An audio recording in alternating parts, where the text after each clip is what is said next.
Hello, guys. So today I'm recording my first podcast here, and this podcast is just going to be about things I think about, like things which go through my head, things that I encounter. Um, yeah, so maybe some interesting topics. I will speak about various types of things throughout anything that you could possibly like stumble upon. Like for example, nature, um, sports, finance. Not that I'm a financial advisor or something. I'm not a financial advisor, but you know, talking about money, talking about world news, world happenings, everything. So this podcast will have a variety of topics and ideas. So to go straight to the point, my first talk today is going to be about why I'm so fascinated with the Ark of Noah and what is it? What is so cool about the Ark of Noah, in my opinion? Just the thought about the whole Earth being flooded with no survivors whatsoever, just the whole world completely covered in water. With a previous warning, like, "Hey guys, this and this is going to happen if you don't repent and do better. The whole world is going to be flooded." So just the thought about such a ginormous event is mind-boggling to me. You know, we know that certain catastrophes, etc., they get like millions of views, right? We all saw those videos. When me, for example, when I was a teenager, a young teenager, I remember the thing in Southeast Asia that happened, like the tsunamis and everything, which was really crazy. And as a teenager, you just consume those kind of crazy videos. It's just something somehow like people are like cats in a sense that we are very um, we really want to know things, right? We really want to see things happen, and yeah, so it's just the thought about the whole Earth being flooded. I mean, come on, that alone is pretty crazy. But then again, which is also very interesting, is the whole story before the flood, but especially after the flood, which really personally, which I like a lot, because Noah was instructed by God to take of each animal, of each kind of animal, two pairs. So um not exactly every animal, because there, for example, there was animals in the sea, they didn't need to be taken on the ark, or some insects. It's specified what exact kind of animals were taken, but most of the animals, they were taken on the ark. So you had two you had a pair of every kind of animal taken in by Noah. And that's just crazy to think about, because those animals had to be very, very big. Like, think about all the cats on the earth: house cats, pumas, jaguars, um, cheetahs, lions, tigers, mountain lions, etc. They all come from the same ancestor taken in by Noah on the ark. That was like the cat kind, right? I don't know the Latin word, but this is the cat kind. And so all of the animals are direct descendants of those two animals, which means in return that those two those two cats, they had to be gigantic. Well, I know that Noah like took babies on the ark, but once they grew up, like they had to be ginormous, right? We know about the saber-tooth. Maybe they were like as big as the saber-tooth, but I think they were like maybe 3 or 4 times bigger than the saber-tooth. And also the elephants, we know of mammoths, which were pretty big, but the even the ancestors of mammoths and the ancestors of Indian and African elephants, they had to be even bigger than that, right? Maybe 2 times as big. Crazy animals. So just thinking about all the animal kinds, it's just a crazy thought. right? It's just crazy how big those animals really were, like the first pair. And then you might think, well, why do we find mammoths, right? Why don't we find the biggest ancestor? Because once the animals all got out of the ark, um, they had to intermingle, right? They had to basically inbreed because there were just two.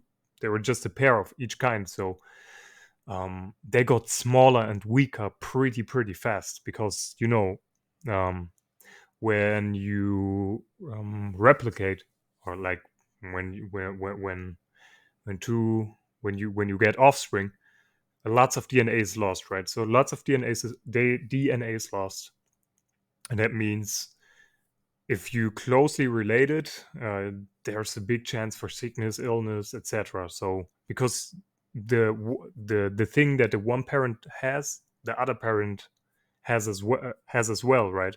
Normally, you want one parent to have a certain type of gene code, the other parent a similar type of gene code, but still different. So one parent should have some genes that the other doesn't have. So they make up in the process for that, so the child doesn't get sick, right? So tigers and lions and house cats and everything, they needed to have like giant ancestors, and those giant cats, like within 1 or 2 generations, they were already maybe 2 times smaller than themselves because they were inbred, right? So you can't really find skeleton. Think about how huge this Earth is. Like it's really unlikely that you would find the first cat after the ark. It's very unlikely. Like it didn't even fossilize because when it died, the bones just rot, right? So, but we find like certain amounts of descendants of those types of animals, like saber-tooths, like mammoths and etc. But yeah, so thinking about how giant those animals were, it's just a crazy thought. And not only were they bigger, but they were more diverse. Some they look different, the colors look different, their eyes look different. Everything about them was just more like closer to the original creation. So it was crazier. Like think about you go to the zoo and somebody is telling you, hey, you're gonna see the monkeys taken in by Noah on the ark, like the fathers of the gorillas and chimpanzees, etc. You're gonna see them. You're gonna be shocked, man. You are going into that zoo so fast because you just want to see them. That's why stories like Bigfoot, etc. They are so popular, right? Because everybody really wants to see beasts. people want to if people want beasts to be real, like certain beasts like the megalodon, the giant shark. People want that thing to be real, right? I don't know if it still like lives. I have no idea, but um just a thought about this is which is crazy, right? So this is probably the main thing why I love this story so much, like just thinking about all of the crazy animals Noah took on his ark. And then again, also world history, of course, it started there.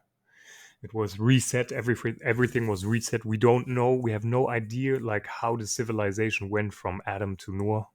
Like we have little clues. We don't know how advanced the technologies and everything was. How many people lived on the earth, etc. We don't really know, right?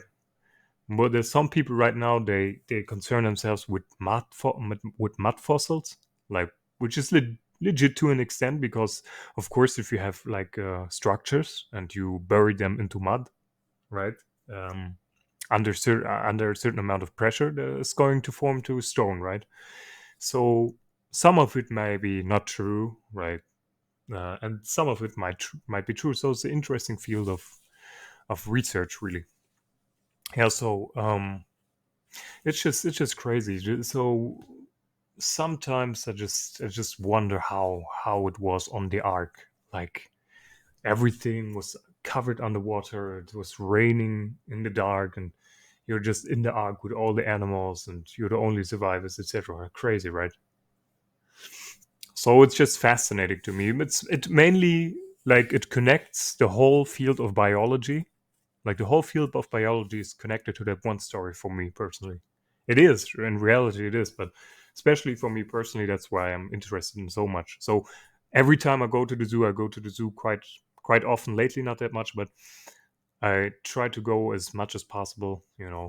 See God's creation, look and ponder upon all the different kinds of animals that God made. How it's just for me, it's just crazy to look at these creatures, man. It's kind of calming me down sometimes. When I need calmness, I sit there with the lions, even though there's a barrier. No, oh, thanks God there's a barrier, but I'm just chilling there and they're relaxing. Like the big cats, they love to relax, right? And I'm just relaxing then with them. It's beautiful for the soul, no? And sometimes the little monkeys, they make such loud noises. It makes you forget like the world we live in sometimes, right? So it's really nice. The smell. I love the smell of the animals, man. It smelled so wild, so wild, so natural.